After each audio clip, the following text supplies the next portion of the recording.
hiang kan siat siap angin unau pa buin lah khát lệ em mai có về là lần bui xe thì xuống của lại có phần hồ tên đủ mỗi lại nó pa zo moya na kalsana abuina unpanan ngai ta onde ingersia irual chuan stroke of na te ashe on tor song te kang i ro chuan long pui on ti chuan ahun mandan tlang pui te siat pui voina chan chin tam tak soi tu nei mai lang soi vek seng lo wanga chudi ro le ro chuan alo na tran chho dan te ka mai tu na so ka wanga satna to te trong try na te kan man saka chuti chuan phale mai tur kan ngai lain tho kam chok dei te lo in buna manga mani dewa khan taniam so ve de se la ti chuan lama te ko voi kum kalin kan pa le rom bo tu kan khat te ne sia ya trong try na te kan nei saka chuan aizol kanom lai karma sa khan kan doina omani te kan han sia chutin chuan kan lo ho laya kala trong try te kan han nei saka chuan huwa te ngai te reng mai ni chutin chuan nimin laya khan milang te kan turing dam do ina kan kalrem chang ho trong try mu kan ti kan chien te ho ne mi pali lai kan soba trong try na te kan han nei saka chuda chuan una pa devita in chunga pa ber ber khan in do pui chuan he fanu vini hi fel le maya anu pa in una pa rin ane hian an thu pui na sai ema chung bayo tu sei tu na profeti ten ni una thum an pan mangai na an fakumin ka sia leiwa rangai konan in leiwa chok char char theya chuna bik takin vini fanu ni atlingin ka sia apa engma ti thei to lo te ain ko dan te anu pa chane mai taka mangai taka anan tu lo te ro wi le in ka sia nu le pa mangai hi an ti turani yang anti tu te, antara anti te, antara komunikasi sebetulnya kan hasil masa dua, ayo usai kuna sayangkan, siat larzo danin pusinga, nanti mai Cina, ini karena aktivitas lian tamtak, engenge mo atil dia sunu tak soitu selo mailah, kan sayangkan mikata mai, tiang mi ve mai anuna pathian thu zom tika long taka mi dang te ru ti na tlam taka hun mang chi nu bui fanau te kol konga po ngena fa te chat ina en kolin serp tin ani chuti mi chu buina hian kanan suna kanan thaling tu ye yong de in ka sia chuan kariru atil tam takalo oma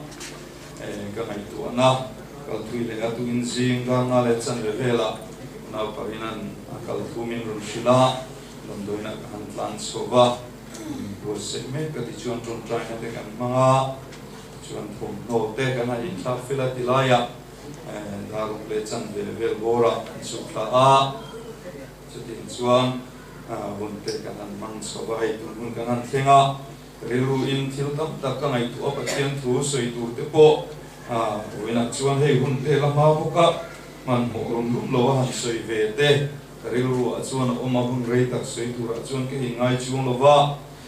kan om na hun ten azir lo hian heti an wina hun a hian program da lo tla zit tam hian thu han soi te lo man mo tha de ke china wo in chu kan lo man mo lu tuk ta lo de ni kon hun la thol ne va min ngai sakanga lo rei ve ta de ni kon kan in she thiam tu ra te kan na ya pathian thu thiam din hun nia ka chiaranga chuan ka par tokin pamuan na thu sa te soi nga chitin chuan bung kan mang so do nia orin thon dina bungli chang som le par ka tang hian chang som pariat zo hian ka chiaranga Filipi bung thum chang som pali ka chiar bok don ani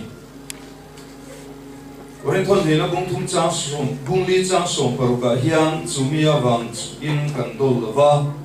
kan bon lam mishing hi lo bong rok tel ma sela kan chung lam mishing chuni in siam thar zelin om zok ani kan se om ne tak tunmit khapkar chung choba om tu hian ro pui na sa tak chatuan atan min siam sak na satul tulani thil mu thei te hi en lovin thil mu thei lo te chu kan en zok si a thil mu thei te hi rei lo te atan ani a thil mu thei lo te ro chu chatua atan ani si a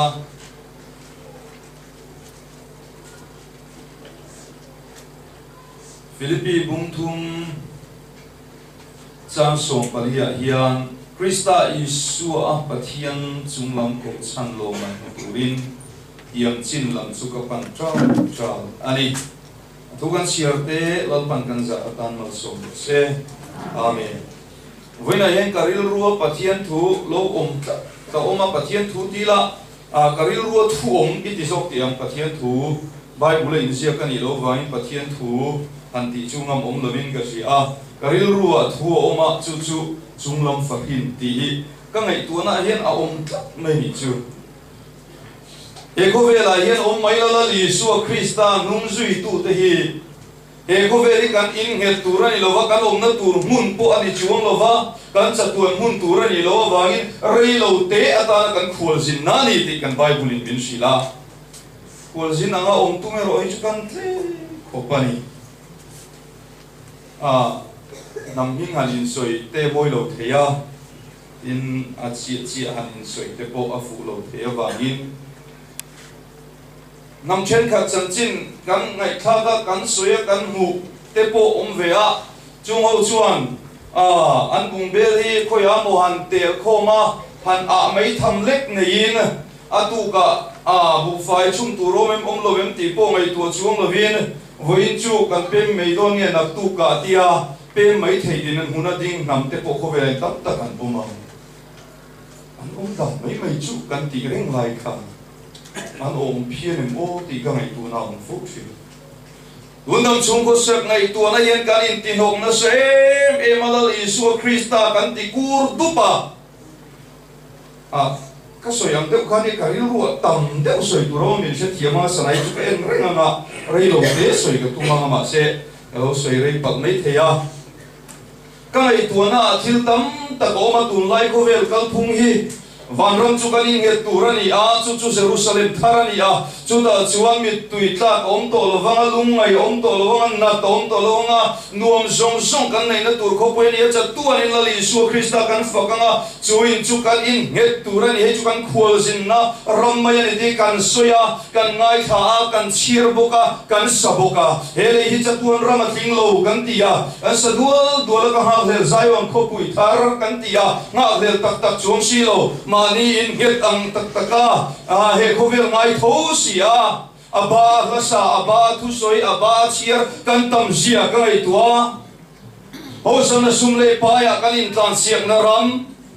politics thalo tak ma kan in chir the na ram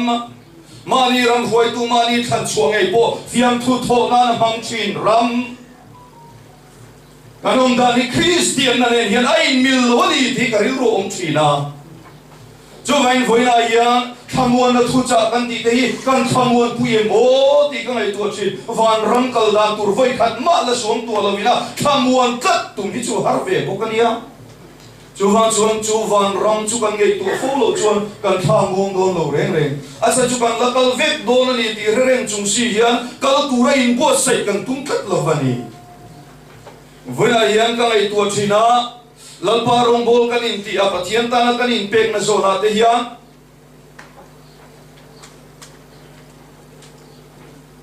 kovela kanom chunga hian mishing te hian hun lo na om tu ra ta na kan nun kan manga malam hun turatana kan ngai tuana na sate mawangin khovel thildu nain kan khata chu chuan pathian kan hian na le pathian ta na kan in pek na le arong kan bol na konga hian ngong thalo anei thin hi apui ka ti le thiloma hian kan ril ru kan da na salo tu ka tir ko bola chuan mu thei lo hi kan en atian i chumale chu wan chuan voina hian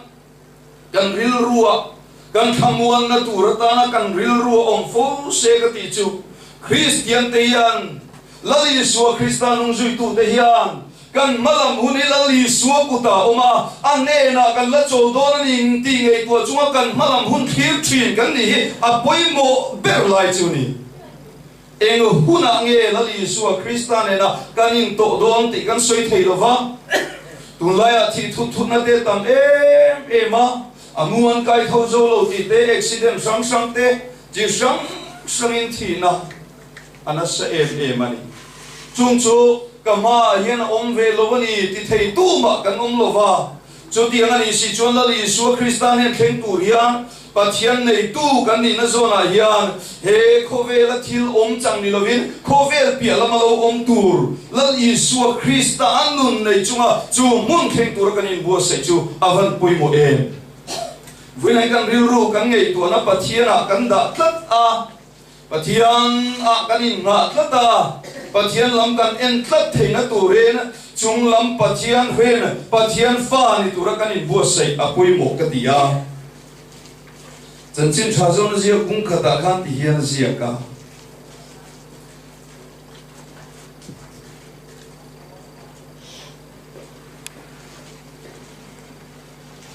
mung khat chang som padia teng kan sia ge so pati jo ya nima sela ama alo ma piang chu an ne na pathian fa te ni theina tura pe aming ring tu te chu mi te chu thi sena khin an ni lova ti sa du zonga khin an ni heklo mi padu zong po khin an ni heklo pathian khin an ni zo ke chale in ga pathian fa ni theina tura pe te chu khovel ti sale thi sen na akhin ni lovin pathian phin ania cho pathian phin ni tura pathian rom kan bol na zona pathian thu kan ngai poi mo na te pathian thuin kan nu na thu asoi na te ngai tu taila sarmon kan ngai thap te pathian thu kan siar te ke mali nge ina kan soi te kan in kho ma pia na pathian thu kan ngai thap te han nun puin chu ngai tu na chu kan ril ruwa hian om ta se tu thamuan ma kan ngai don lo kan thamuam veng don asan chu he ko ve lai chuan chunglam Jerusalem thar chu thire na kom tolo na muna nia ril ru a khan anong tur zia te Bible atang te le tharau ram atang te han ngai tua kha ti ngoi tur ani na kha ril ru alo fo ani chu wangin voina hian karil ruwa soi chua ka tum lai ta ka chu pathian hin ni tura kan in bo sei na chuan ngai dan le du dan le ti dan le pom dan kan nei te kal sana he pathian thu anga chung lam fa hin ni tura kan in bo sei a chung lam thil lo ma teril ru da tura he ko ve la kan chung ni chuan a kan kuma tam tiela atu wa mai poi kan ong rok tiela ni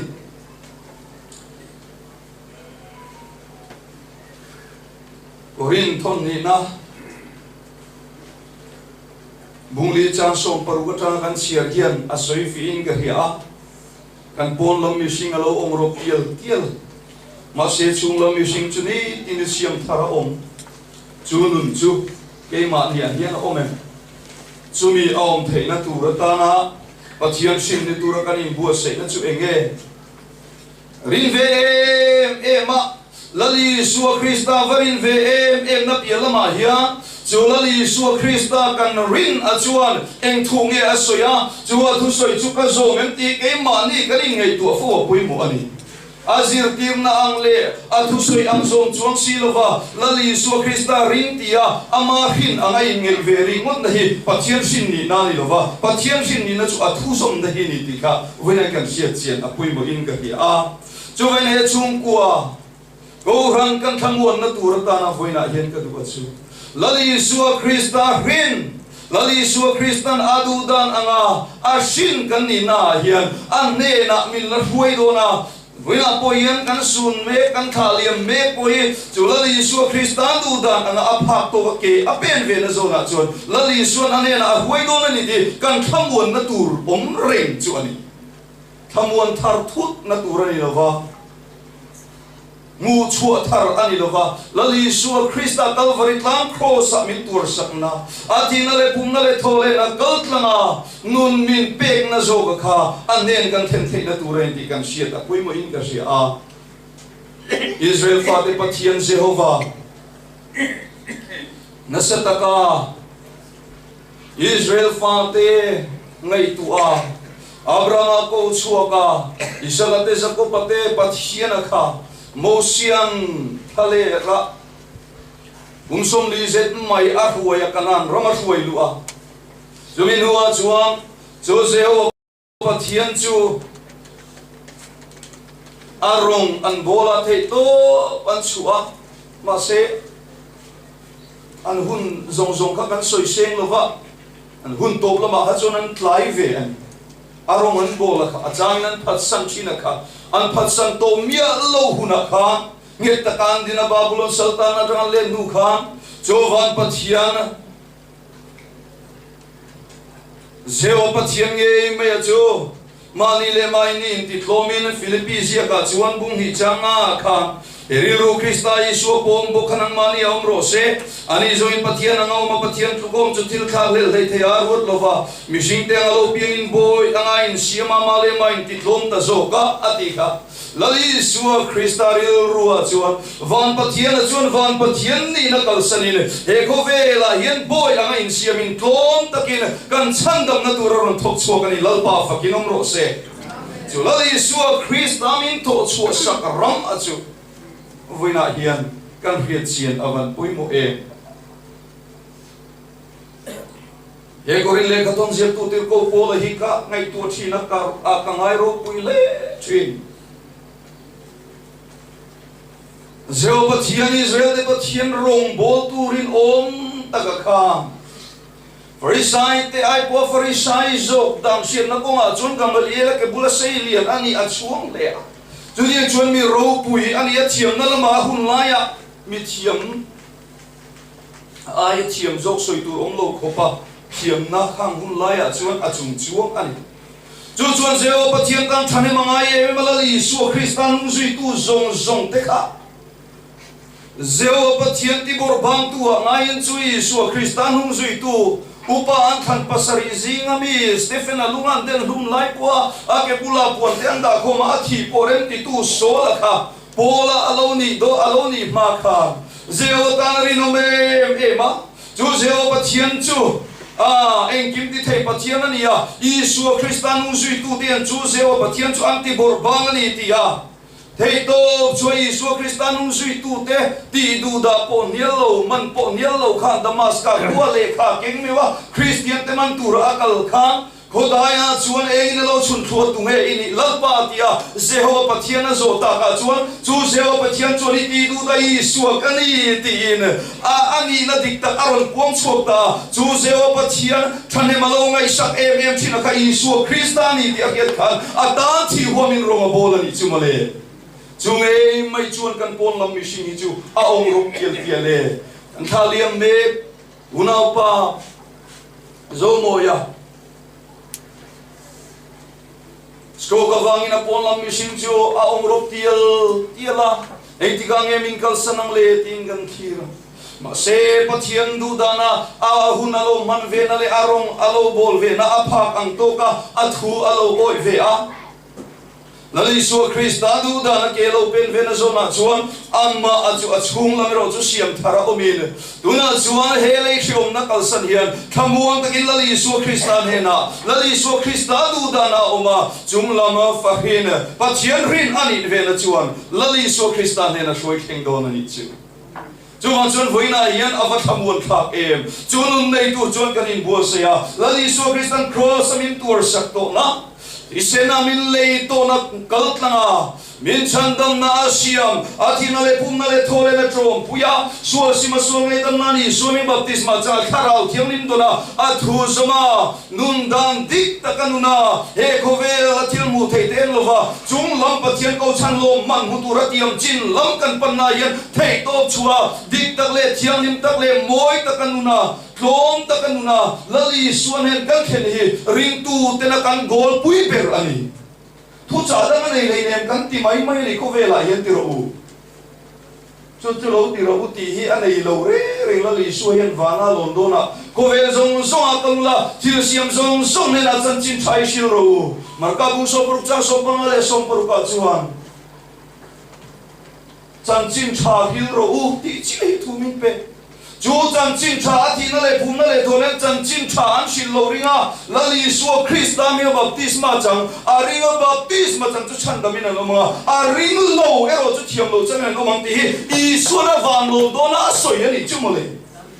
chú mi ôi chú mi số mà chú mi ring tu để chú làm phá hen pathian hin anh nia anh nên theng tu đen đi tí với na hiện cần real rua cần chiến phốt chuan cần thay amuang char char do thamuan lâu natur pun om lo chulali suwa Krista kaltanga anen theng tur ganin bua se na zona chuan voinai lali suwa Krista lampang ena arong bola atana kanin pek na zona hian ti tak seta atana nun mga athu zoma atana impet hartura kanin bua se kharfoi avan poimo tak chunglam farin kan ni phot chuan chatuang chok na nuama kan lu do na ni chungun theng tur kanin bua se khar thena athu kan soilal pan mal sok lok se amen wina thu cham kan nei line ni te thei kan lo dinganga chong try na anei chun zomanga ti chuan kan la din reng lain chung kwa ina an la than kan sa anga ti chuan mal sok na in laya kan gun man chu kan ti to panga chuan khala zoa kan lam ka te kan chu ho tu te ku ka an da do nia le a te te te la ni